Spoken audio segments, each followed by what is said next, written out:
Hi everyone. So in this first video of this channel, we are going to analyze a game I played yesterday. This game was played against very strong opponent, Luis Ernesto Serra Azul da Fonseca. He and I are playing a match to decide the winner of a tournament. It's actually like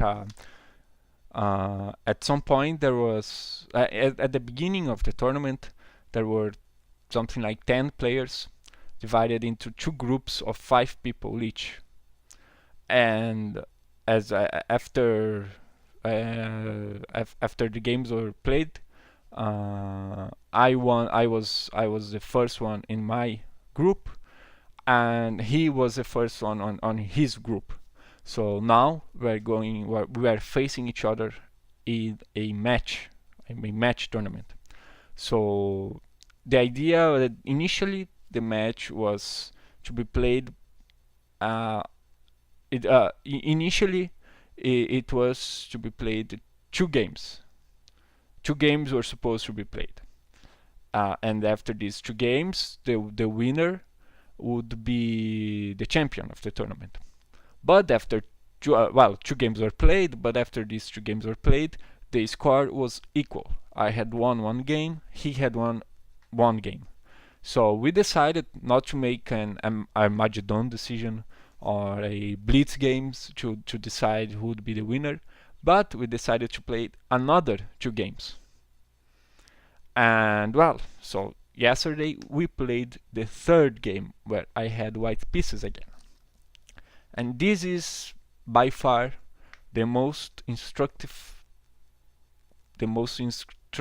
game of chess I played. Well, that I played in my entire career. Let's say I don't have a career. I mean, I play very, very, very few tournaments in my life, but this is by far the game that taught me the most about chess and about myself, because I detected a very serious weakness in my game. The weakness is that I didn't evaluate all my opponent's chances. I mean, I had a very good position, a very promising position, but I made a very bad decision in the middle game. So now we are going to see what happened. I was playing white, I played e4, I always play e4. He played e5, now knight to f3, knight to c6, bishop b5, this is classical Ruy Lopez, a6, bishop a4, knight to f6, castle short, and now he played the open Ruy Lopez. He played knight takes e4.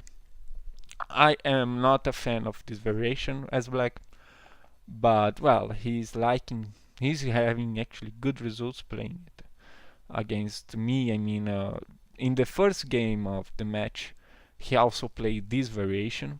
He got very promising position, and he ended up losing the game.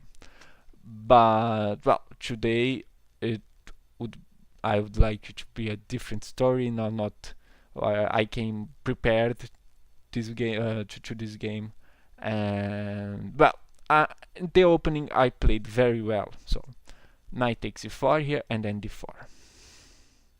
Now b5, bishop b3, this is fourth, and now d5. And they are now after d takes e5, notice this pawn is attacked by the white bishop and white's queen, so black has to play this move bishop e6. Now I played c3, which is the most logical and most played move, right? White wants to control the d4 square, and also there is now room for the bishop to go to c2 in case of knight c5. But in the first game, I played queen to e2, which is also very interesting. The idea of playing queen to e2 is to bring the rook to d1 and to exert pressure in both the pawn and the black's queen. And the basic the white stream of black's play here is that white is actually hoping that black plays knight c5 in order to take this bishop, because after rook to d1 and knight takes b3, a takes b3, we see that white has a threat of playing c4 since this pawn here is spinned because of the black rook. White rook, sorry. So here black has to play something like king to c8. We see black's king is in the center. Black hasn't castled yet. And this justifies this move c4. Now white gives up a pawn, but white has very promising position after bishop takes e4, queen to e4. We see this queen is very strongly placed. This rook is very strongly placed. And white pieces, well, they are starting to play. And it's actually difficult for black to create good play, right? There are a lot of traps here. I don't know if we see that white's queen threatens the knight. If this knight move, this queen moves to b7, there is even knight to d4 here in this position. Maybe, right? Let's turn the machine on as always.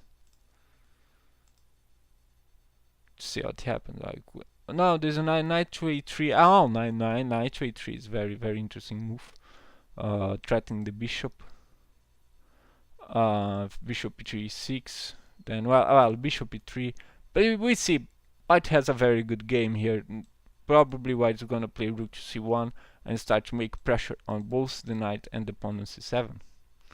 So let's not talk much about this variation, because this variation is not what I came to talk about here. So let's go back to the game where it happened, c3. Now my opponent played bishop to e7. And against bishop to e7, I played variation that starts with rook to e1. And after castling short, I played knight to d4. Now, here black has to make a decision. I mean, black can take up this knight on d4 here. That's what my opponent played. Knight takes d4 and c takes d4. And now here we see that white's pawns are very well placed. This white center is very strong. White's threatening to play knight to c3, and we see that also this pawn is backwards. It's, well, what's the term in English? But this pawn, it's probably going to be attacked someday if white plays like bishop to e3. Then rook on c1. This pawn is located in an open file, and it cannot be defended by pawns. And it's hard here for black to play this c5. So this pawn here at c7 is a potential weakness. And also white can try to play in the king side with bishop to c2, queen to h5, rook e3, rook, well, maybe h3. Of course, we don't want to say to lose our rook, but eventually something like that. So this position is very promising for white. Well, so knight takes d4 is probably not so strong here. Maybe better is knight takes e5. That gives black very good attacking chances. After f3, we see this rook is very strong. This knight cannot move, because if it moves, then this knight on e5 is just lost. But after f3, black can play something like, I don't know. I actually don't know. Bishop d6. Well, my machine here is giving bishop h4. Bishop to h4. Rook to e2. And now bishop f2 check. Rook takes, knight takes, king takes, c5. And now this is, well, actually now it's saying it's good for white. There's knight takes, pawn takes, and now queen to e2. That's what the machine is telling us to play. So this is possible variation. Um, Maybe it's not that good for black to take on e5. So, but well, my opponent took on d4, I took on d4, and then what happened? What did he play here? So here white has a threat. Let's remove these arrows. White has a threat in this position. What is white's threat? What is the threat?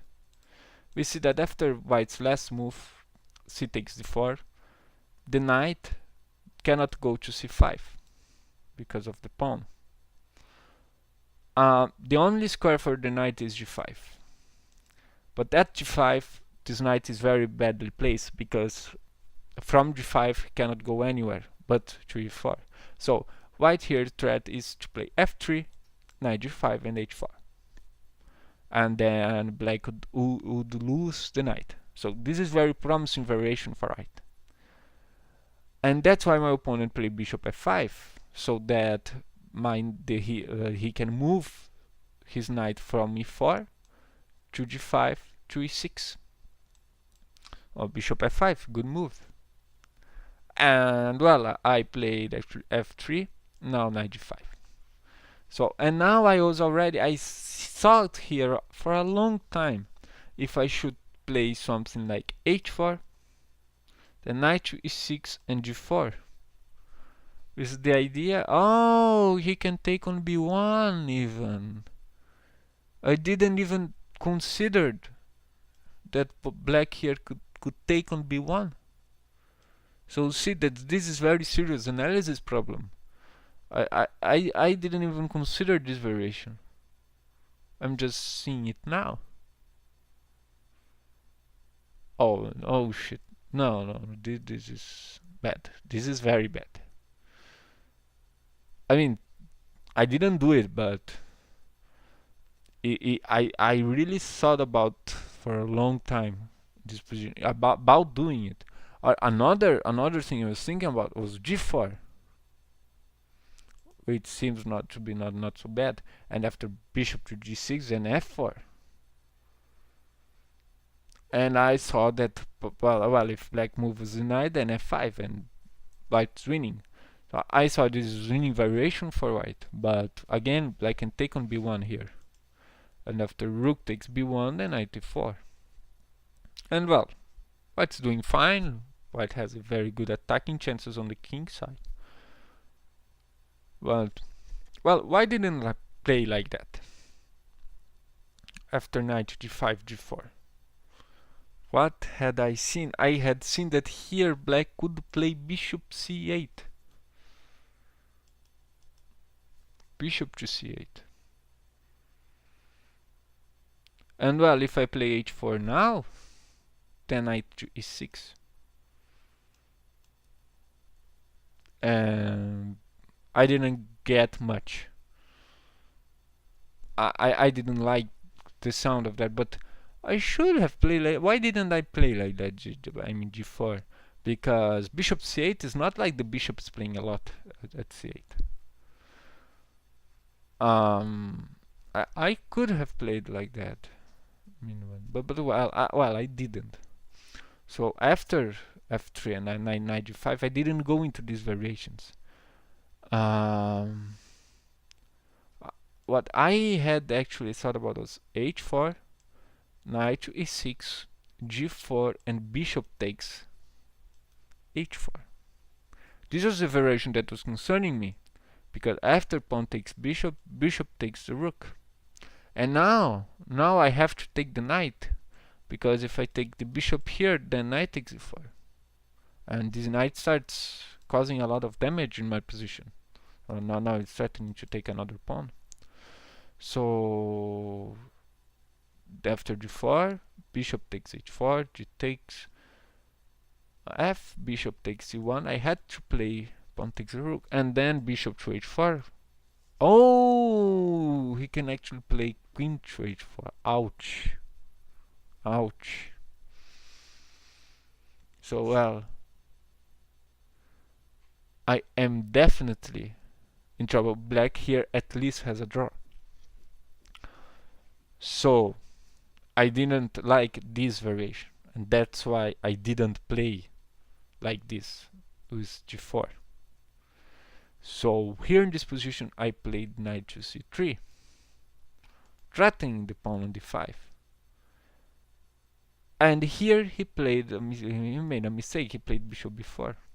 He shouldn't have. I mean, I was in a lot of doubts here about how to play. I mean, what would have happened if c6? I mean, the idea of knight to e4 is to attack the pawn on d5 and to control the e4 square, so that after g4 and let's say bishop I don't know to c8, f4, he cannot play knight to e4. But yeah, another doubt I had was, what if before? I mean, I would have to move the knight. This is playing like if I take on d5, I mean the c takes and pawn takes. This is unclear structure, right? I didn't want to go into that. I was actually about a lot. I was in a lot of doubts about what to play in this position, and that's serious problem. That's a serious problem. I mean, this position here. How should we play as white here? What's the plan we should follow? That's why I'm trying. That's what I am doing this video. You want to understand it. So let's try to find a plan for it. White can simply play bishop e3 according to the machine. Bishop e3. And maybe to play like this, right? Rook to c1 and to start attacking this pawn. And well, white can white have hopes of building an attack on the king side. So simple development. That's what I should have done. 8-6. Machine is playing for black. Black doesn't have a lot of game here. Rook to c1. What else? What point has I mean, what's black's plan? Black has no plan. Just after knight to e6, what black can play? I mean, white can play like g4 and bishop to h7, and now f4. This is very promising position for white actually. So, and these are very simple moves, right? Just this position here, knight to c3, and after c6, bishop to e3, h6, and rook to c1. White's very well. White is doing very well in this variation. So, but that's what I didn't play like this. Well, actually, he played here in this position instead of playing c6. He played bishop b4, and this was the critical point of the whole game. I mean, I thought a lot about playing a3 here. I would play. I actually would. I think I would have played a3 if I hadn't seen something else. So after a3, bishop takes, pawn takes, I thought, well, I am very well. Of course, the c file is now closed, but I now have the bishop pair, and this bishop here is usually very important to avoid something like some piece going to d5. So this dark squared bishop is very important for black for defense purposes. So the game here is a bit different than it was some moves ago, because now the c file is closed, and here white would have. I believe white here has to go for a king side attack. So let's see something like h6. And now actually is giving a4 first. First we play a4. Now c6, I believe it's good move for black, just to to reinforce its pawn chain. And well, now we're going to play bishop a3 eventually. So let's go like maybe actually a takes b, rook takes, queen takes. Now queen to d2. Queen to d2. This is hard to understand. That's not place stuff we don't understand. Well, c6 and now bishop a3. This is better. Rook to e8 and bishop c5. Let's see. Oh, knight to e6. No. Black is going to play knight to e6 and from e6 controls the c5 square. Oh, rook to a2. No. Oh, this is way better. Rook to e2. Oh, we really don't need to take on b5. Rook to e2, knight e6, and now we see we can just play like queen to d2, queen g5 actually, and you can even take queen takes g5, knight takes g5, let's say, and rook to a1 is possible. I don't know. Rook a1. Oh, this is promising game for white. Very promising. Oh, interesting. Oh, very good game for white. And well, actually here black has f's. This is interesting. If I play f4, then knight g4. What should we play? Should we actually play? Oh, h4 first. Oh, of course, h4. Knight to e6. Oh, but now I cannot play f4. Bishop this. Oh, bishop d6. Intending to take with the bishop. Oh no, bishop takes. Bishop takes. It must be bishop takes.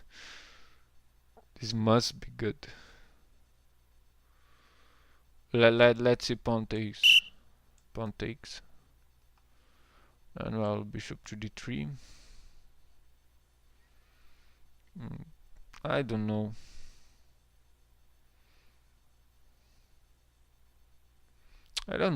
This pawn is now isolated. But well, I'd certainly take the bishop. Bishop takes. And this is good game. I don't know. Oh, bishop d3 now to protect the pawn. A takes b5, bishop takes b5, bishop a4 probably, maybe. Oh, bishop a4 is not good. Bishop a4, that's good. And the rook can move. Oh, knight c5. Oh, knight to c5. Knight c5. Bishop takes, he takes. Oh, bishop takes g7, king takes, pawn takes. Well, apparently equal, white's a pawn up, and there are these two doubled pawns here. So, yeah, game is very boring. You have rook to e3. Oh, rook to e3. Okay. And if we take the pawn, then rook takes c6. This is very possibly drawn. Very possibly drawn. You see, black's king is easily activated, while white's king is not so easily activated. After king to f2, for instance, king e5, king e2, king d4. It's not very easy to play. Oh, whoa. We can go like c7, check, king e5, and rook takes. This is more interesting. And now rook takes c7, and now we can play on the king side. Although, well, black has these two pawns, but rook endings have a lot of drawing tendencies, so this ending here should be drawn. But well, that's very hard to guarantee for sure, because both sides have to play it precisely, and rook endings are very difficult. So well,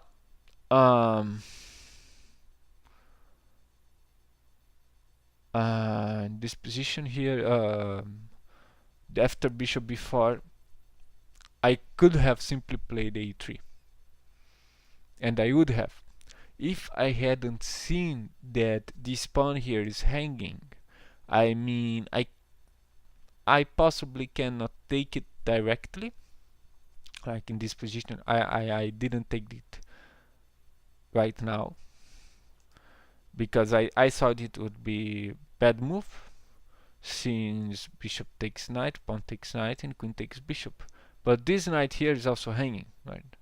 So I simply didn't see this knight hanging, because here in this position the black's queen is overloaded.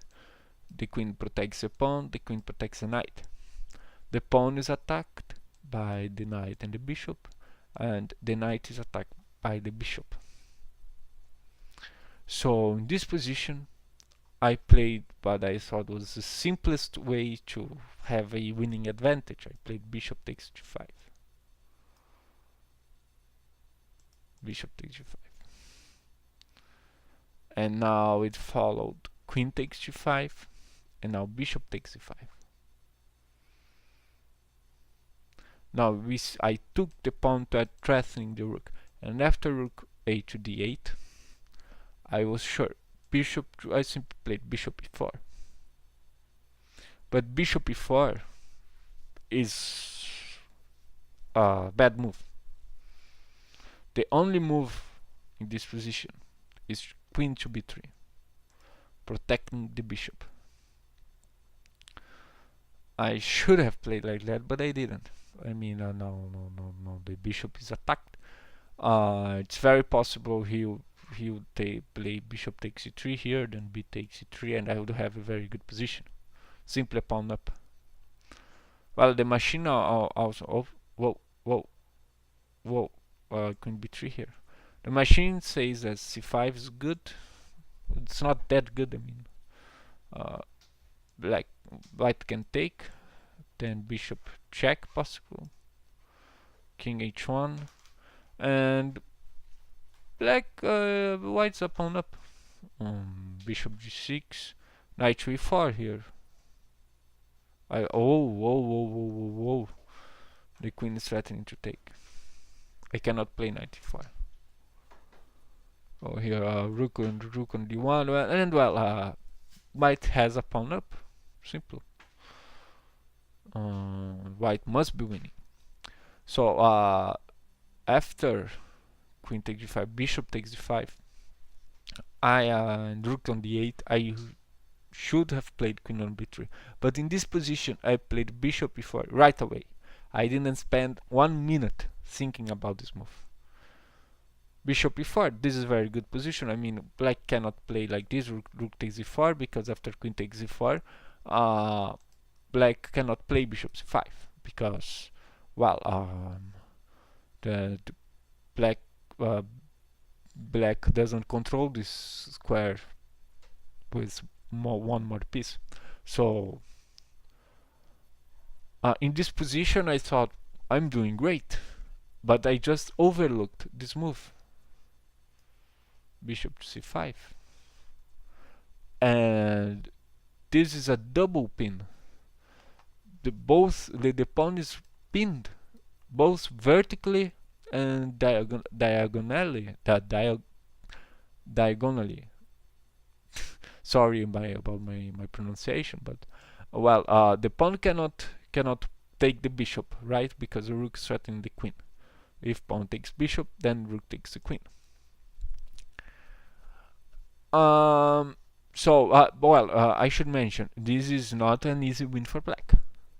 I mean, white has 2, 4, 6, 7 pawns, black has 2, 4, 6. White has one more pawn than black, and it's rook and bishop for queen. So it's not a huge material advantage. It's my very abstract material advantage. So this is to be considered to play pawn takes bishop. But well, I didn't play it. black played I didn't play pawn takes bishop, and well, I cannot move it further. I cannot play d5 because the pawn there's this king on g1, and well, this move shocked me a lot. I actually didn't have. I was whoa. I mean, wow. Now black after my move after anything I move. If I played well. Actually, I had to play knight to d5 here, and here black simply played bishop to a4, bishop to e7, bishop to a7. Sorry. Oh well, I don't think black played like that. Well, bishop c5.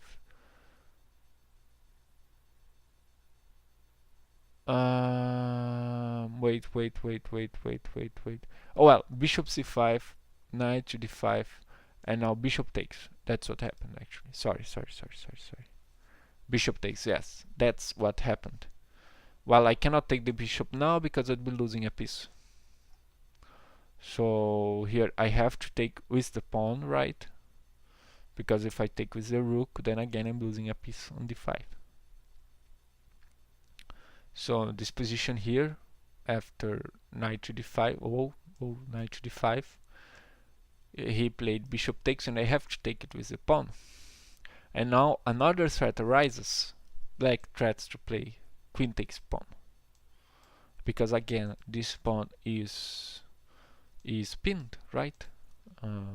This pawn is not defending the pawn on e5. So here followed bishop to a7. We see this bishop here is way strong. It's the best piece of the board.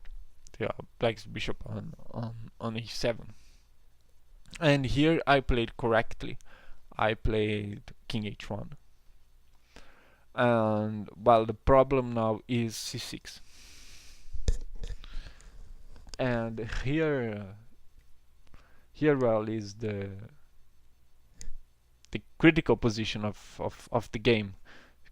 Another critical position of the game. I mean, what should I play with white?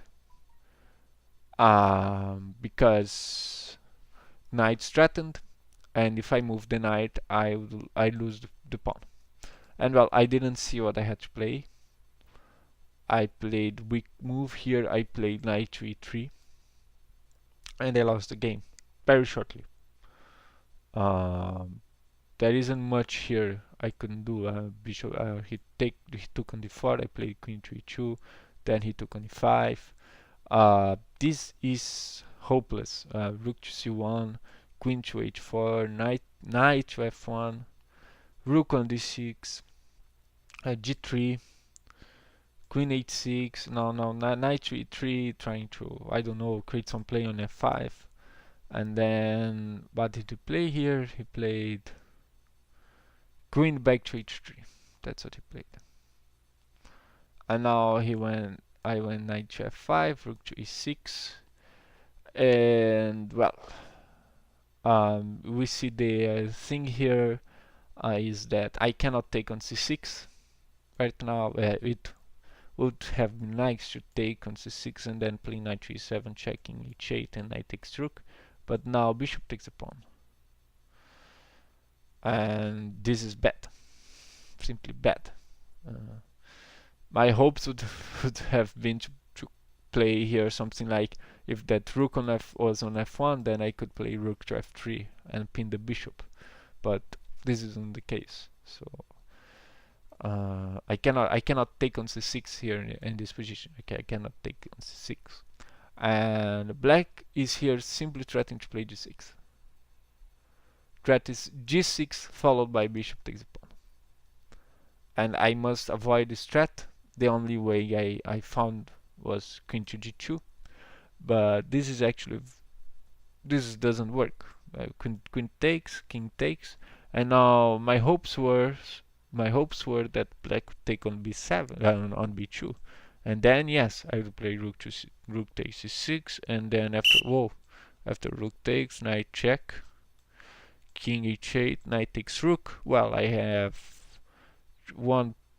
one pawn less than him, but my king is starting to be active, and well, I have some drawing chances here. Those were my hopes, but after king takes the queen, he just played g6 first, and here I am lost. I mean, I played knight to h4. I followed the bishop takes b2, then rook to c2, if I remember correctly. Oh, no, rook to d1, sorry. And then, well, rook e8, king f3, if I am not. Well, no. Bishop takes rook d1. I believe he played like this, yes, and then rook to e2 and bishop to f6. Now, uh, I am simply very. I'm in deep trouble in this position because one thing, I cannot play king on f3 because he'll just take, and then f5. f5 is just too strong. And so here I'm lost. I'm about to lose another pawn. It would be 3 pawns less than him. So very lost position. Here in this position, actually, I lost on time. I was in time trouble and I lost on time. But this was actually very lost.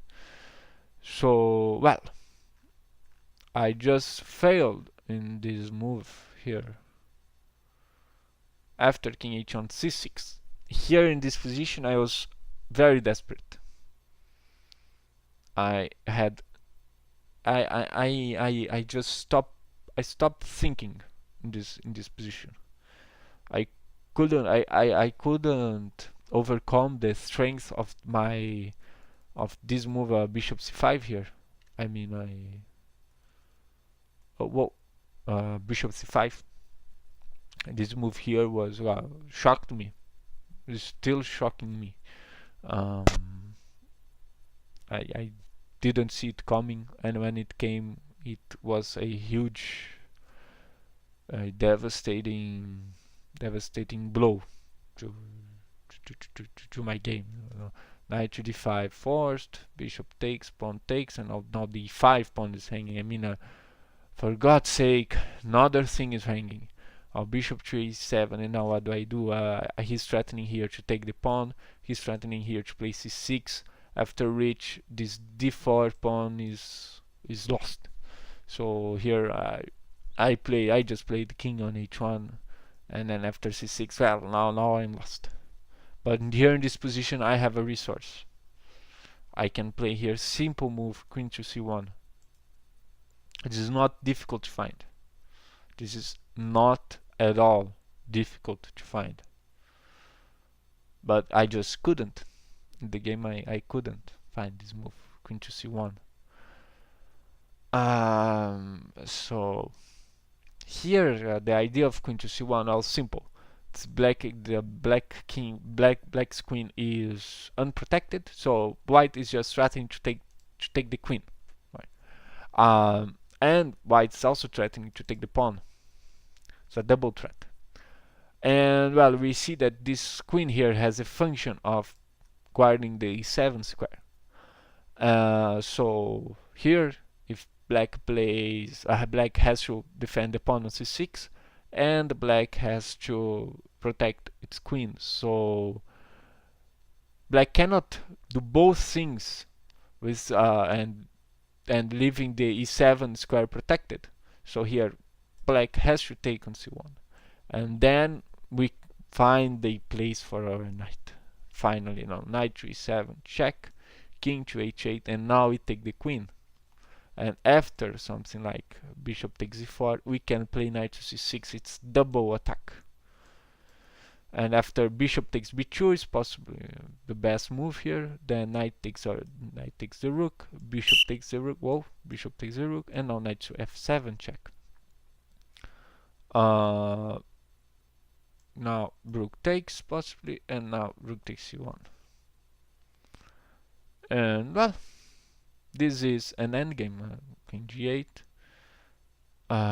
I shouldn't play rook check here because black has 2 pawns against 1 here on this queen side.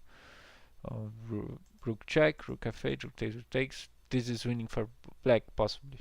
Very possibly winning for black. I should just keep the rooks on the board and play like king g1. So this is drawing endgame, and well, I would have gained a draw if I had played queen to c1. But I was so devastated with bishop c5 that I couldn't find it. Queen to c1. And now, what have I learned? I learned a lot from this game. I mean, I had to take some time and think here after bishop takes e5, rook to d8.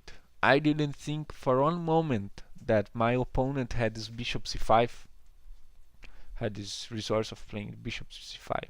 I would not have played bishop to e4 if I had foreseen that he could play bishop c5. So let me see how much. Oh, 40 minutes speaking in English. So here